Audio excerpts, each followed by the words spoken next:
थोडस लक्ष घाला. मला गुन्हा दाखल करून मला तरी जायचं नाही. हे महाशय एमपी लाईव्ह डीपीडीसी मध्ये.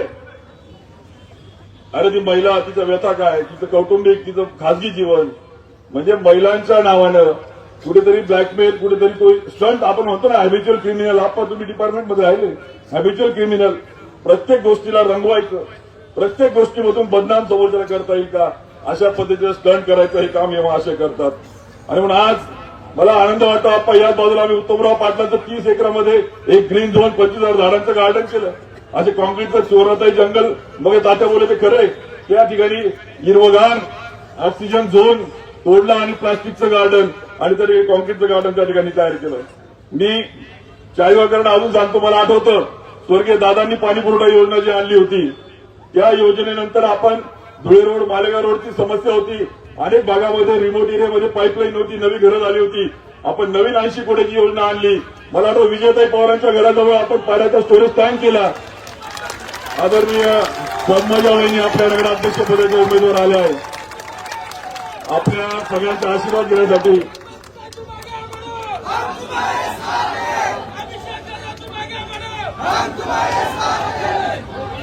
चला मी शेवटचे 2 मिनिटं बोलतो. आपल्याला या ठिकाणी आपणचं मनोगत ऐकायचं आहे.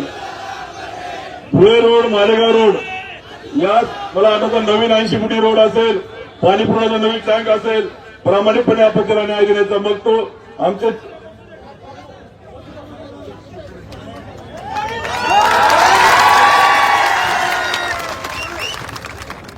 असा आम्हाला जमिनीवर बसणारा नेता आणि कार्यकर्ता आमच्यामध्ये पाहिजे. आता जमिनी घेत सुटणारा नकोय. आणि म्हणून आज जाताना तुम्ही बघितलं तरी पंचायत समितीची इमारत, पूल उतरल्यावर आहे लाईट बीट, आपल्याला वाटतं काय काम करू आहे काय नाही भाऊ. त्याचं वास्तव काय, या ठिकाणी सभापती दिनेश बोरसे आणि उपसभापती होते, यांनी त्या ठिकाणी मला आठवतं जागेचा तिढा सोडवला. जागा हस्तांतर केली. मी स्वतः मालेगाव संगमनेर गेलो, आराखडा तयार केला, प्रस्ताव सादर झाला, टीएस अप्रूव्ह झालं. त्या ठिकाणी अजय पाटील सभापती झाले, उपसभापती भाऊसाहेब पाटील झाले. आणि मग राजूदादांनी फोन केला आणि त्या इमारतीचं फायनल बजेट त्याला मिळालं. या महाशयांचा 0% योगदान. कल्पना नाही, संकल्पना नाही आणि काहीच नाही. आणि त्याचं भूमिपूजन पण अजय पाटील आणि भाऊसाहेब पाटील उपसभापती पाहिजे उभे. ते स्वर्गीय राजूदादा आज आपल्यात नाहीये, पण त्याचं भूमिपूजन त्यांनी केलं. आणि ती इमारत उभी राहिल्यावर संकल्पना लावताना कुठेतरी जनाजनीच्या मनाची वाटली पाहिजे होती की अरे माझं त्याच्यात 0% योगदान आहे, मी कशा पद्धतीने लावू. पण आज आपण बघतोय की या ठिकाणी चाळीसगावकरांचा केवळ विकासाचं त्या ठिकाणी एक भूत वेगळ्या पद्धतीने दाखवून मीच केलं असं काही चित्र सुरू आहे, ते सगळं आपण लक्षामध्ये घेतलं पाहिजे. आणि म्हणून आज विठ्ठलाचा, मी काल बोललो त्या ठिकाणी दादा, विठ्ठलाच्या नावाने एक आप्पा उठून माणूस आला आणि तो म्हटला की माझ्या बाबाची आजोबाची जमीन आम्ही विठ्ठल देवस्थानाला दिली होती, चाळीसगावच्या फाडीतलं विठ्ठल मंदिराला. आणि ती विठ्ठल जमीन, विठ्ठल प्रतिष्ठानची जमीन, देवस्थानची जमीन, त्याचाही सौदा यांनी कोणाच्या तरी नावाने केला. आणि मग तो माणूस उठून आला स्वयंस्फूर्तीने. आम्ही काही त्याला तुझं सगळं ठेवलं नव्हतं की उठून ये तू बोलायला. तो बोलायला लागला की माझ्या पण आजोबाची जमीन यांनी लुटायचं काम केलंय. आणि मग ते भाषणात बोलायला लागले काल की उमेश पाटील तुम्ही कधी विठ्ठलाकडे गेले का. अरे बाबा, विठ्ठल आमचे आई बाप, आमचे माय बाप, जनतेमध्ये आम्ही देव पाहतो, हाच आमचा विठ्ठल, हीच आमची रुक्माई आहे, त्यांची सेवा हेच आमचं त्या ठिकाणी दैवत आहे. आणि या महाशयांनी मात्र उमेदवारी देताना मला आठवतं विजयताई भिगन पवार सारखा विठ्ठल भक्त कुटुंब, बबन पवार सारखं विठ्ठल भक्त कुटुंब ज्यांनी विठ्ठलाचं चाळीसगावात मोठं मंदिर बांधलं, त्या विठ्ठल भक्ताला उमेदवारी दिली नाही, दुधात पाणी टाकणाऱ्या एकाला उमेदवारी दिली, कारण की यांचा मी धंदा तोच आहे.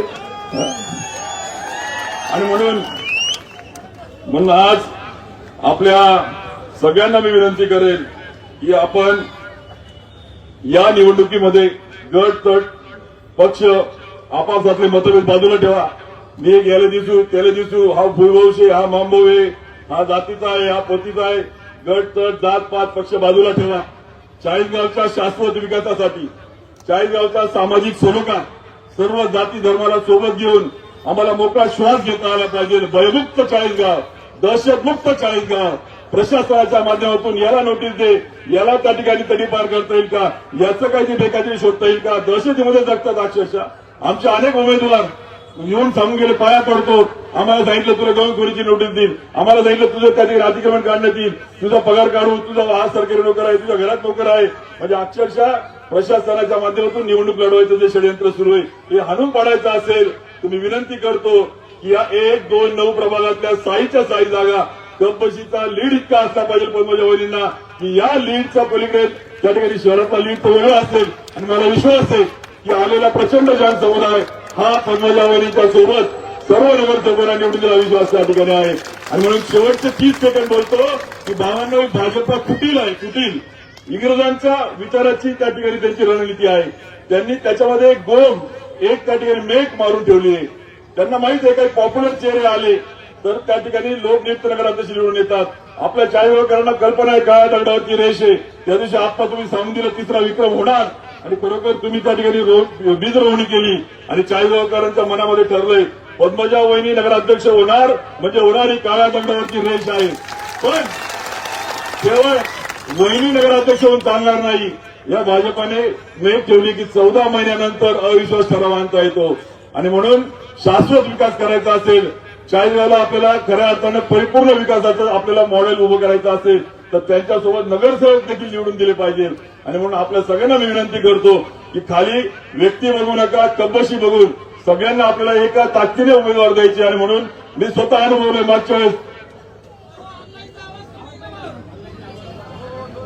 शेवटचा अजून काल आम्ही गेलो, आम्हाला काल देवळीचे आमचे छगन पाटील मार्केटचे डायरेक्टर आहे, 6 लेबर तिथे 6 लेबर. साडूंचा फोन गेला, साडू म्हणजे कोण माहिती ना, साडूने फोन केला म्हणे माझ्याकडे तुला कार्ड शेतात म्हणे तू मतदान लिहि जाय म्हणे तुला काय पैसा फोन तिकडे टाकू म्हटलं. मग आम्हाला आमचे पातोंड्याचे डॉक्टर आमचे पाटीलचा फोन आला म्हणे माझ्या गावात पण फोन आला, ते लेबर आहे बिगारी बिचारे म्हणजे तुझं नाव नोंदवलंय कोणी मला तर माहिती नाही, मी नोंदून टाकलं माझ्याकडे कार्ड तयार आहे म्हणजे तू काळजी करू नको, तू ये तुला पैसे व्यवस्था करेल मतदान करून टाकू. म्हणजे लोकशाही मार्गाने निरपक्षपणे पारदर्शकपणे ही निवडणूक जिंकूच शकत नाहीये.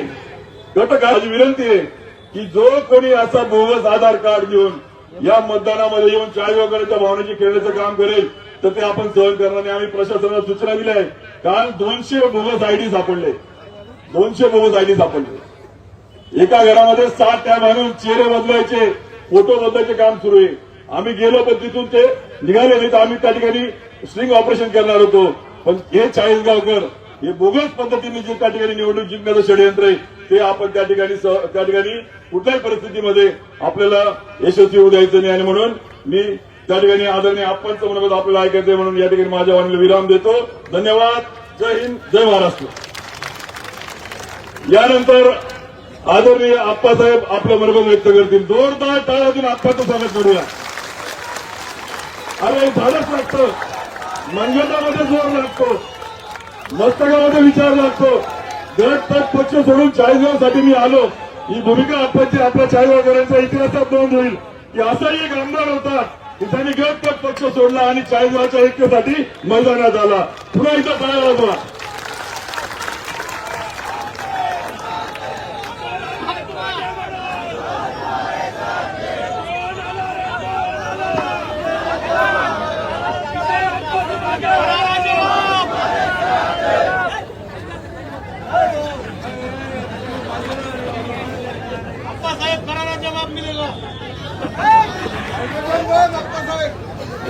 येत्या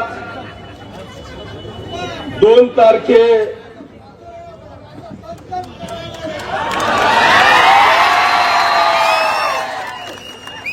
येत्या 2 डिसेंबर रोजी होऊ घातलेल्या नगरपालिकेच्या सार्वत्रिक निवडणुकीच्या चाळीसगाव नगरपालिकेच्या या प्रचार सभेसाठी या ठिकाणी उपस्थित असलेल्या आपल्या लोकसभेचे माजी खासदार आदरणीय उन्मेष दादा, आपल्या गावाचे आणि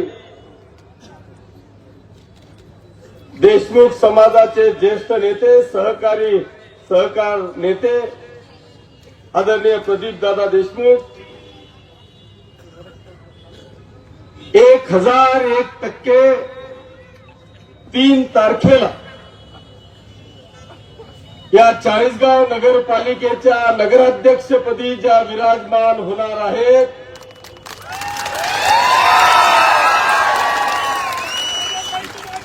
त्या आदरणीय पद्मदादाई देशमुख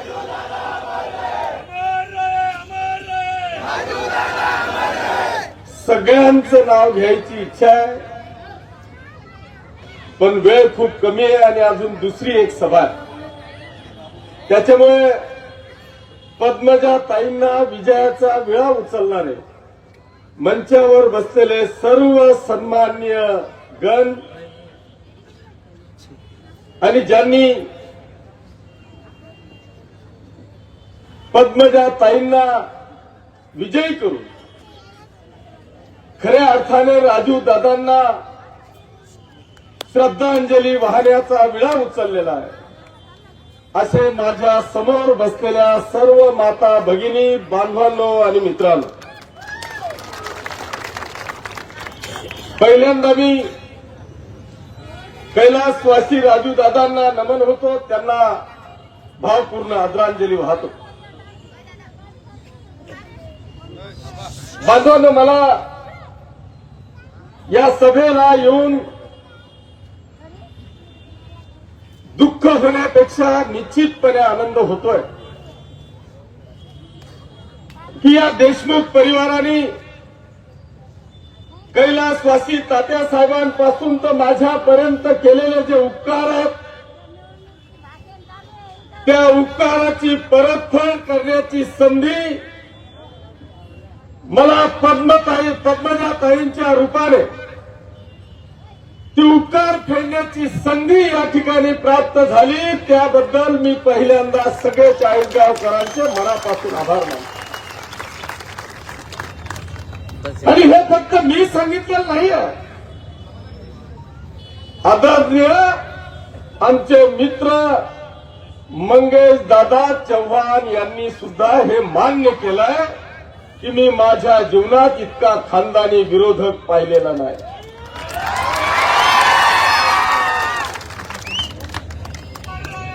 अतिशय दुःखद अशा प्रसंगी जेव्हा मी राजू दादांच्या अंत्यविधीसाठी आलो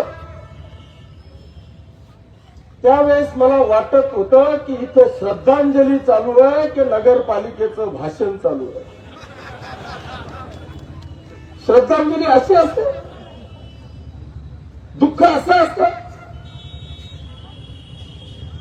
मला तर कमाल वाटते, ज्या राजू दादांचा शेवटचा श्वास या दवाखान्यामध्ये संपला, पण स्वतःला मी किती प्रामाणिक आहे, मी किती समाजसेवा करतोय म्हणून डेड बॉडीला गाडीत टाकून तुम्ही धुळ्यापर्यंत नेताय. हरकत नाही, प्रयत्न करा. अरे पण जे सोशल मीडिया तर असं पाहतो, तुमचा फक्त बाथरूमचा सोशल मीडिया मी आता पाहिला नाही,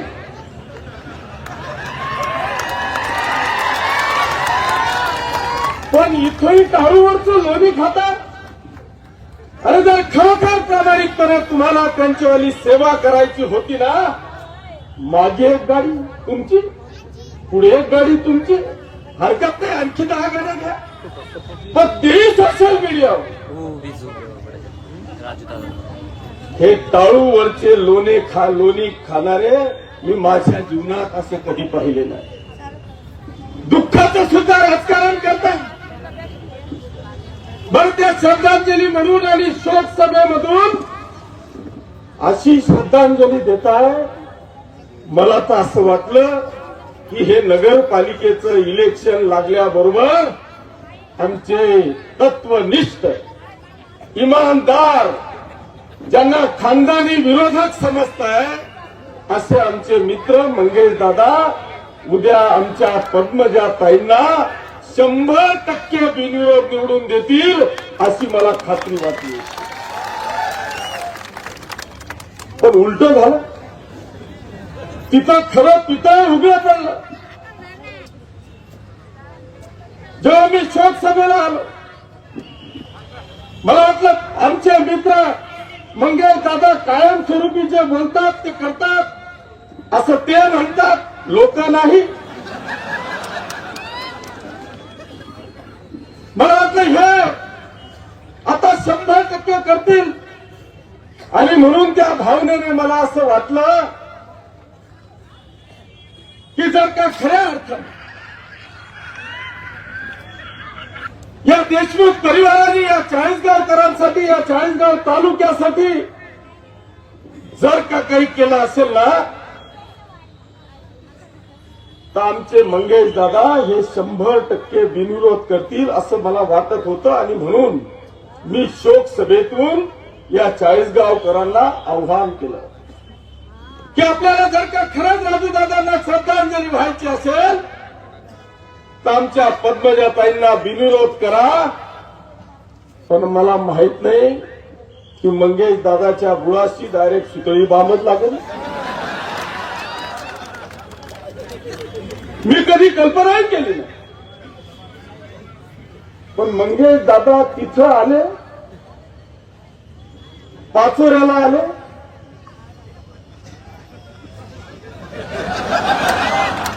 आणि असं काही बोलून गेले. मंगेश दादा मला म्हणाले, तुझा पगार किती, तू बोलतो किती.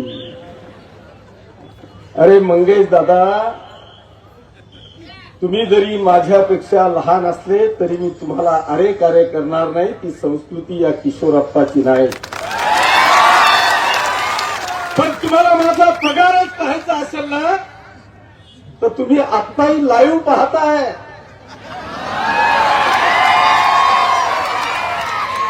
ही जी जनता इथं सेलिब्रिटीसाठी या किशोरप्पाची वाट पाहत होती ना, हा माझा पगार आहे.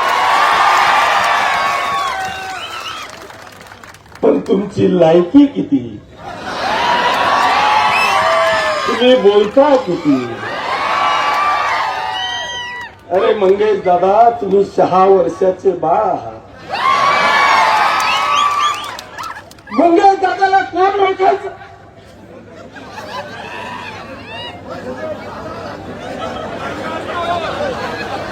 मंगेश दादाला कोण ओळखायचं?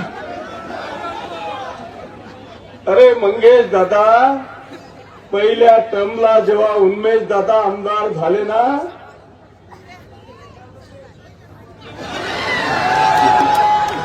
त्या उन्मेष दादाची थैली घेऊन तुमचे 5 वर्ष गेले.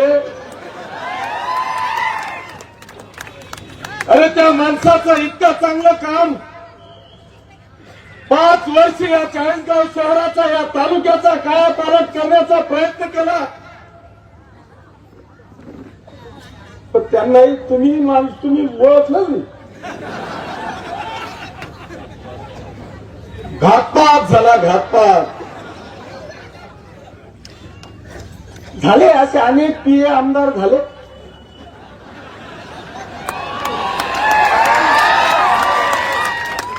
आणि तेच पीए या दादांचा घात केला आणि पीए या ठिकाणी आमदार झाले.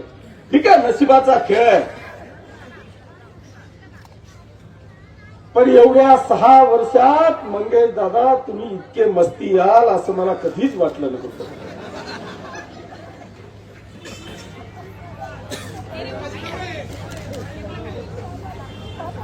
मला बांधवांना हिची इतकी मस्ती मी कधीच पाहिली नाही. होय, आम्ही राजकारणात आहोत. तिथे येऊन सांगितलं जातं की मी एवढी मदत केली, आमदार असा बोलला. मंगेश दादा, अरे मी या राजू दादांची गेल्यानंतर पद्मजाताईंची, या देशमुख परिवाराची, हा किशोरप्पा जाहीर माफी मागतो की हे जे पहिला टर्मला 5,000 मतांनी निवडून येणारं पाप आहे ना, ते पाप या किशोरप्पांनी केलंय. मी 2 दिवस आधी या चाळीसगाव तालुक्यातल्या मतदारसंघातल्या हितचिंतकांना या किशोरप्पांनी व्हिडिओ तयार केला. किमान 100-200 फोन केले आणि त्यांना सांगितलं की मंगेश दादा माझा मित्र आहे, मला ते पाचोऱ्यात मदत करताय, तुम्ही काही करा आणि मंगेश दादांना मदत करा. मी स्वर्गवासी राजू दादांचे मी माफी मागतो. आणि तेव्हा मंगेश दादा तुमचा 5,000 आणि या मतदारसंघामध्ये उगम झाला. हे आव्हान माझं तुम्हाला आहे. 2,000 मतं पडता पडता पडेलवर मी एवढी मस्त. आता तर असं दाखवलं जातं. मला तर म्हणजे अनेक फोन चाळीसगाव तालुक्यातून आले, पण सगळ्यात महत्वाचे फोन कोणाचे आले ना, तर भारतीय जनता पक्षाच्या लोकांचे आले. दादा ये अंदर की बात है, ओरिजिनल भाजप भी अपने साथ है. त्याच्यातलं भाजप इथंच बसलाय. आज अशी परिस्थिती आहे की ज्यांनी कैलास बापू सूर्यवंशी इथे, अरे ज्यांनी खऱ्या अर्थाने या भारतीय जनता पक्षाच्या कमळाची पाकळी सुद्धा या 40 मध्ये नव्हती ना, त्यावेळेस या अशा अनेक निष्ठावान भारतीय जनता पक्षाच्या कार्यकर्त्यांनी या भाजपचा उगम या ठिकाणी केला. यांनी कष्ट केले, हाल अपेष्ट भोगला. आणि भारतीय जनता पक्षाला जेव्हा चांगले दिवस यायला लागले, त्यावेळेस तुम्ही अशा इमानदार लोकांना बाहेर काढलं. आता उमेदवाऱ्या दिल्या, पण जे काना खालचे आहेत ना, त्यांना ज्यांनी उमेदवाऱ्या दिल्या, मी सांगेन तोच ठराव पास कर. मी सांगेन त्या जमिनीचं रिझर्वेशन निघायलाच पाहिजे. राजू अण्णा जायत, दादा जायत, कैलासू जायत, या कधी उठी तीन का त्याला माहिती नाही, डोक्यावरचे. पण आता डायरेक्ट काहीच नाही, अशा लोकांना उमेदवाऱ्या दिल्या, काहीच नाही. पण बांधवांनो, खरंच मी तुमचे सगळ्यांचे मनापासून आभार मानतो. या 40 दादागिरी, मस्ती हे कधी सहन केलं नाही. एक सच्चा सेवक म्हणून या देशमुख परिवाराने या 40 गावाची सेवा केली. पण इथे अतिशय दमदाटी केली जाते, दम दिला जातोय. पोलिसांचं तर विचारूच नका. मला तर वाटतं ना, ह्या 5 वर्षात किमान 10 PI लोक बदलून गेले असतील. एकही माझ्याकडे पाठवण्याला तपास करा. माझ्याकडे अधिकारी यायला लाईन लावतात, इथं बदली करून जायला लाईन लावतात सगळे अधिकारी. बरोबर, कायद्याच्या पलीकडे जाऊन काम करायला लावतात. पोलिसांची तर अशी परिस्थिती आहे. आणि त्यांचा जिव्हाळा मला नक्की आहे. त्यांनीच सांगितलं होतं की पोलीस से ना दोस्ती अच्छी ना दुश्मनी अच्छी. आहे ना, मी पोलीस आहे, ते अजूनही माझ्या रक्तात आहे. इतकी वाईट अवस्था की इथं किमान 15-20 पोलिसांच्या बदल्या. एक तर अशी घटना, स्वतः पोलीस स्टेशनला जाऊन पोलिसांना बळजबरी कंप्लेंट करायला लावली. माझ्या जिथले ते 2-3 पोलीस त्या डीवायएसपीला सांगून 1.5 लाख रुपये त्याच्याजवळ दिले आणि याच्या घरात हे 1.5 लाख रुपये सापडले. इतका खोटा गुन्हा या ठिकाणी केला. अरे माझ्या पोलिसांना आव्हान आहे, हा बी एक पोलीसवाला आहे. मला आता सिंघम पिक्चरची आठवण येते.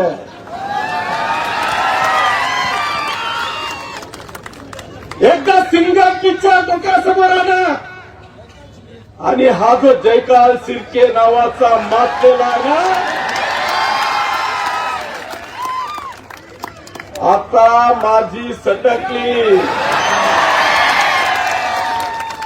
आणि जर पोलिसांची सटकत नसेल तर आपण सगळेजण आपली सटकली म्हणा आणि त्याचा कार्यक्रम करावाच लागेल. किती दिवस तुम्ही ही दडपशाही सहन करणार? उमेश दादांनी सांगितलं, त्या PI ची बदली केली, त्या महिलेची तक्रार नाही, पोलीस स्टेशन मध्ये गुन्हा दाखल नाही. तुम्ही तर सांगताय तिचं नाव बदनाम केलं. अरे हे इतके दडभद्री आहेत की तिच्या बिचारीच्या मुलाच्या अंगावर 2 वेळा वाहन टाकण्याची त्या ठिकाणी त्यांनी कोशिश केली, प्रयत्न केले, पण ते पुढे येऊ शकत नाही.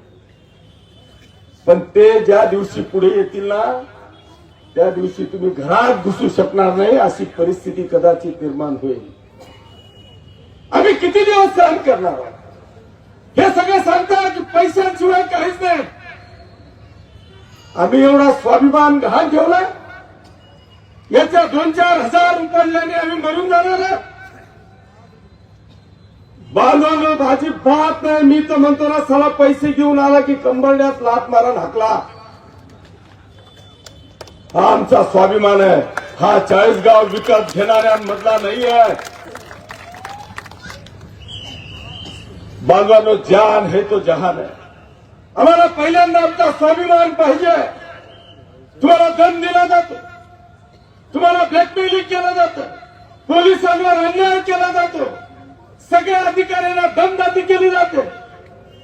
अरे जर का इतका आत्मविश्वास आहे ना, हे कब्बशीचं चिन्ह आहे. मी तर इतका अचंबित झालो. अरे एवढी बी कलाकारी. या कब्बशीच्या चिन्हाच्या समोर जेव्हा पहिल्यांदा तुमचं बॅलेट आलं ना, त्याला डायरेक्ट ब्लॅक करून आलं. ब्लॅक अतिशय छोटा सिंबॉल केला गेला. मी निश्चितपणे दादा तुमच्या सगळ्या प्रमुखांचं अभिनंदन करतो की हे चाणक्य होते, सगळ्यांवर नजर ठेवून होते. जेव्हा ते चिन्ह पाहिलं ना, हे चिन्हावर असा काळा ब्लॅक केलेला, हे तात्काळ मुंबईला निघाले, आयोगाला निवेदन दिलं, ही परिस्थिती लक्षात आणून दिली. आणि तेव्हा 12 तासात आता ओरिजिनल कब्बशी इथे आली. तुम्हाला आत्मविश्वास आहे ना? ही जनता तुमच्या सोबत आहे ना? मग इतके गाडू धंदे करता अशी? अरे लढा. या किशोरप्पांनी महाराष्ट्रात पहिल्यांदा दंड झोपटला होता. म्हटलं आजो लढा. आणि तुम्हाला सांगितलं जातं की जर का आपली सत्ता आली नाही तर या 40 गावचा विकास होणार नाही. अरे हा किशोरप्पा जबाबदारी घेतो 40 गावच्या विकासाची.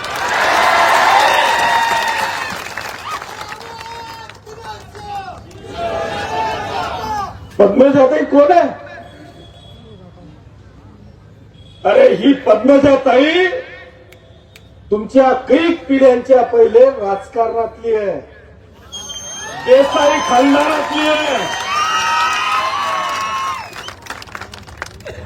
आताचे पर्यटन मंत्री आणि शिवसेनेचे नेते आदरणीय शंभूराजजी देसाई साहेबांची बहीण आमची पद्मजाताई आहे. आणि खऱ्या अर्थाने या महाराष्ट्रातल्या सगळ्या चेहऱ्यांचा, या शहरांचा चेहरा मोहरा बदलला ना, त्या बदलणारे नगर विकास मंत्री आदरणीय एकनाथ शिंदे साहेब आहे. त्या एकनाथ शिंदे साहेबांनी जाहीर भाषणात सांगितलंय की हा माझा मानस पुत्र आहे. मी आपल्याला खात्री देतो की या 40 गावामध्ये एकही विकास काम राहणार नाही, याची खात्री आणि खबरदारी हा किशोरप्पा वचनाने या निमित्तानं देतो. तुम्ही काळजी करण्याची आवश्यकता नाहीये.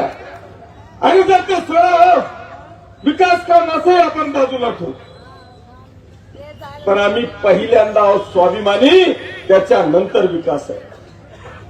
आम्ही आमचा स्वाभिमान गहाण देऊ शकत नाही. पहिल्यांदा आम्हाला जिवंत राहायचंय, आम्हाला स्वाभिमान जिवंत ठेवायचा आहे आणि त्याच्यानंतर विकास कामांकडे जायचंय. म्हणून बांधवांनो, माता भगिनींनो, मला 2-5 हजार 10,000 फोन आले असतील.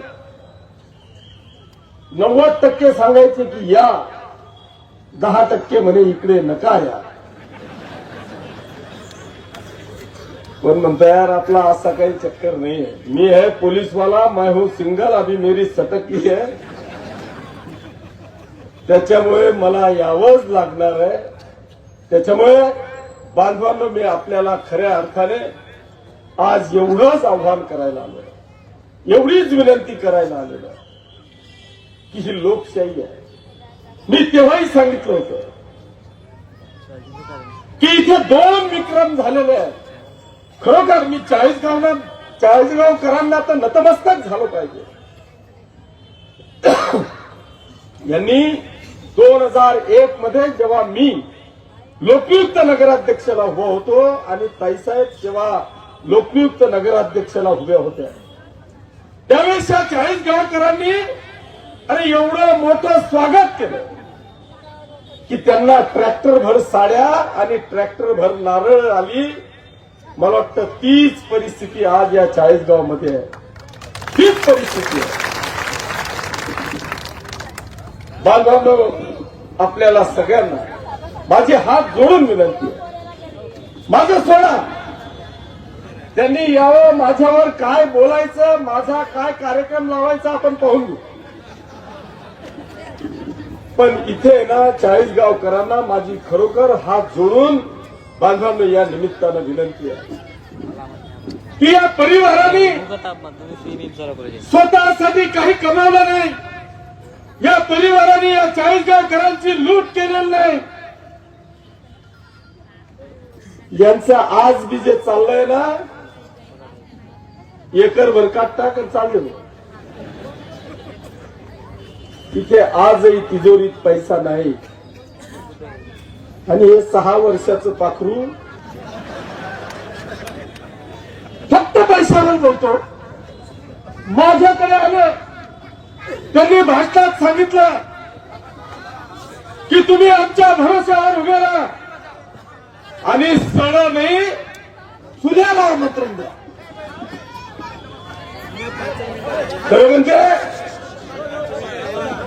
खरं म्हणजे माझे पाचोऱ्यावाले विरोधक भाग्यवान मी समजलो की निदान माझ्यामुळे काय होईना त्यांना थोडं सिधा आली, अजून आली नाही बरं, वाट पाहता. नाही ते यांनी तिथं डुकूनही पाहिलं नसतं. पण दादा अजूनपर्यंत तर आलेलं नाही. सगळे लोक इतके कावकाव करताय, इतके कावकाव करताय, अक्षरशः सांगतो शिव्या देतात की यांनी सांगितलं कपड्यावर या, चुल्याला आमंत्रण द्या आणि इथं सडही नाही. इतकी अवघड परिस्थिती त्या ठिकाणी आहे. पण बांधवांनो, या निमित्तानं मी आपल्याला एवढंच सांगेन की या परिवाराने या तालुक्यासाठी बलिदान दिलेलं आहे, या तालुक्याची सेवा केलेली आहे. जर चांगलं झालं नसेल तर कोणाचंही वाईट केलेलं नाहीये. यांच्याकडून जीवनात कधीच चांगलं झालं नाही. जे जे काय केलं असेल ना, इकडच्या बाजूने फक्त वाईटच झालंय. किती लोकांचा साथ तुम्ही घेणार आहात? इतक्या चांगल्या उमेश दादाला तुम्ही कट कारस्थान करून त्या ठिकाणी बसवलं. अरे हाईट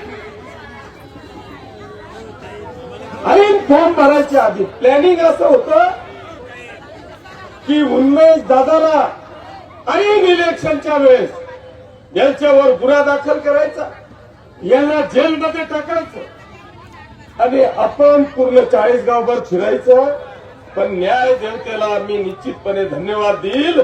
हे पोलीस कदाचित तुमचे गुलाम असतील, पण न्याय देवतेने खऱ्या अर्थाने त्यांना न्याय दिला आणि आज तुमच्या सगळ्यांच्या समोर प्रचाराला आहे. बरं, या पोलिसांच्या बदल्यांमध्ये फक्त चाळीसगाव पुरते नाही, माझ्याकडे सुद्धा 7-8 पोलिसांच्या बदल्या केल्या. माझं एसपीचं जरा झालं, त्यांना सांगितलं हे 8 दिवस काढून द्या. अरे, स्वतःच्या बलबुत्त्यावर लढायची हिंमत असली पाहिजे. एक पोलीसवाला जर का आपलं परिवर्तन करणार असेल ना, असं होऊ नाही शकत. माझ्याकडे एक सेक्रेटरी होता दादा विकास सोसायटीला. मी 4 टर्म जिल्हा बँकेचा संचालक आहे, व्हाईस चेअरमन होतो. आणि आमचा तो सेक्रेटरी ना प्युअर ओंकारप्पाचा होता. त्याच्या घरात आसाराम बापू एवढा फोटो ओंकारप्पांचा होता. मी 1-2दा त्याच्या घरी सुखादुःखात जाण्याची वेळ आली, पण या किशोरप्पांनी 5 टर्म तो सेक्रेटरी ऑटोमॅटिक माझं काम करायला लागला. कधी दमबी नाही, प्रेमाने जग जिंकलं शिका. माझ्याकडच्या लोकांच्या बदल्या केल्या म्हणजे हेडक्वार्टरला इलेक्शन संपेपर्यंत पाचोऱ्यात जायचं नाही. त्यानं म्हटलं चांगलं झालं, शिकवर चालले जा, आता ओपन प्रचार करा. ड्युटीवर असताना करता येत नाही. मला इथलंही नाव आलं, इथले नाव आले की हे 4 पोलीस त्यांच्या पंटरक्या करतायत. इथलेच हे 40गाव तालुक्याचे, बोरखेडा बिरखेडा कुठले तरी आहे. मुनखेड्याचं एक आहे, बोरखेड्याचं एक आहे. अरे म्हटलं मी इतके हलकट धंदे करणारा नाहीये रे. सांग त्या पोलिसांना तुमच्या गाडीत दम असेल तेवढं काम करा. मी ते एसपीला सांगितलं हे पोलिसांच्या काय बदल्या करतो, माझा पीएस माझं काम करतोय, त्यांची बी बदली करून टाक. आणि मंगेश दादा सांग जिल्ह्यातला नाही तर महाराष्ट्रातला तुझा जो खास असेल ना त्याला पाचोरा पोलीस स्टेशनचा चार्ज दे आणि पाचोऱ्याचं नगराध्यक्ष पदाचं इलेक्शन लढून जिंकून दाखव. हा किशोरप्पा राजकारण सोडून देईल, नाही तर नाव बदलून देईल. आम्ही काय झकमारी करतो 18 तास. हे येतील 2-3 वर्षात आपल्याला हरवून जातील, नाही तर जिंकतील. आणि एवढा घाबराल काय आमचे 2 नंबरचे धंदे. अरे ज्यांचे 2 नंबरचे धंदे असतील ते तुम्हाला घाबरतील. चला आमचे उतारे पाहिले ना तर 10, 20, 25 कोटी रुपयाचे डायरेक्ट बँकांचेच लोन दिसते. आमचं काय करणार आहे दादा तुम्ही. त्याच्यामुळे बांधवांना चिंता करण्याची आवश्यकता नाही, नो चिंता. आणखी एक आव्हान केलं होतं की तुमचा जर का एक निवडून आला ना तर मी 40गाव मध्ये तुमचा सत्कार करू.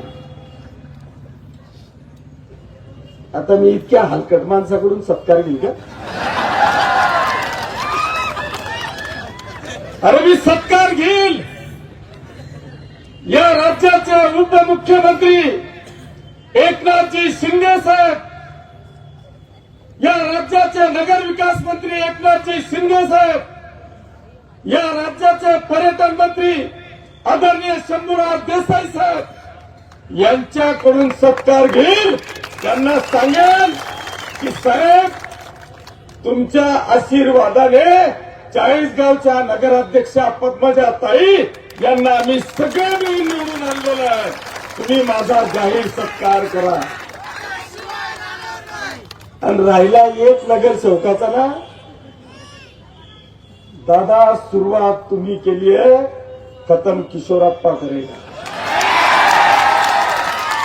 आज नंतर नगरपालिकेचं आवड त्यांना असं वाटत होतं की हा सगळा डिस्टर्ब झाला पाहिजे. पण मी बी पत्रकारांना सुद्धा प्रतिक्रिया दिली. मी म्हटलं मी तिथंच येईन, तुम्ही पुन्हा येईन म्हणताना म्हटलं मी तिथंच येईन. आणि आज इथे आलो. पण बांधवांनो, मला माझा सत्कार हा एकनाथ शिंदे साहेबांकडून करू द्यायचा असेल तर तुम्हाला पद्मजा ताईंना नगराध्यक्ष पदावर विराजमान करावंच लागेल. आणि जर माझा सत्कार होऊ द्यायचा नसेल ना तुम्हाला परमेश्वर बी माफ करणार. तुम्हाला सगळ्यांना हात जोडून विनंती आहे, एका बाजूला नेता आहे आणि दुसऱ्या बाजूला ही जनता आहे. हा जनतेचा आवाज आहे आणि मला खात्री आहे की जनतेचा आवाज हा कोणी दाबू शकत नाही, या जनतेला कोणीही थांबवू शकत नाही. त्याच्यामुळे विजयापासून आपल्याला कोणीही रोखू शकत नाही. म्हणून बांधवांनो, माझी आपल्याला हात जोडून विनंती आहे, सगळेच्या सगळे नगराध्यक्ष नगरसेवक असा क्लीन स्वॅप द्या ना की कधी वाजे का ना वाजे. आता आणखी काही राहिले का भाऊ? करारा आहे ना? करारा झाला का दरारा झाला? हरकत नाही.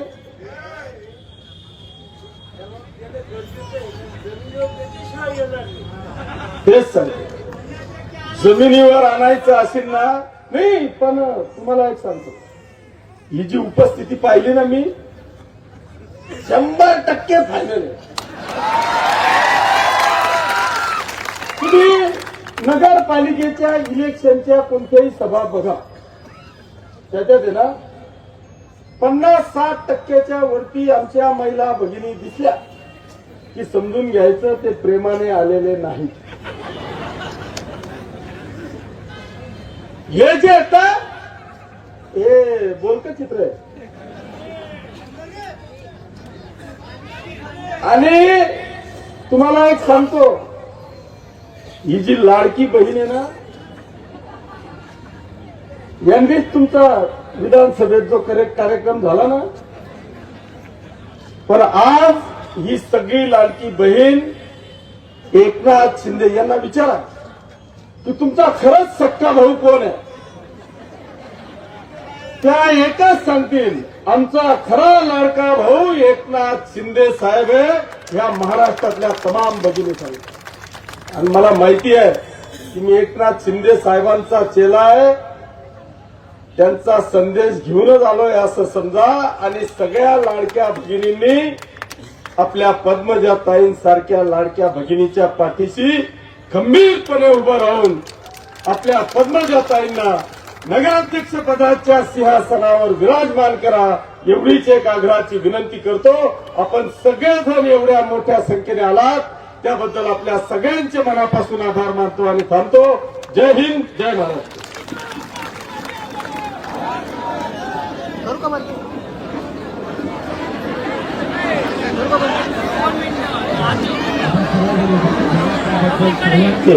मनापासून शहर विकास आघाडीच्या वतीने आभार. यानंतरची पुढची सभा दत्तवाडीच्या पुलावर आहे, या ठिकाणी आपण नोंद घ्यायची.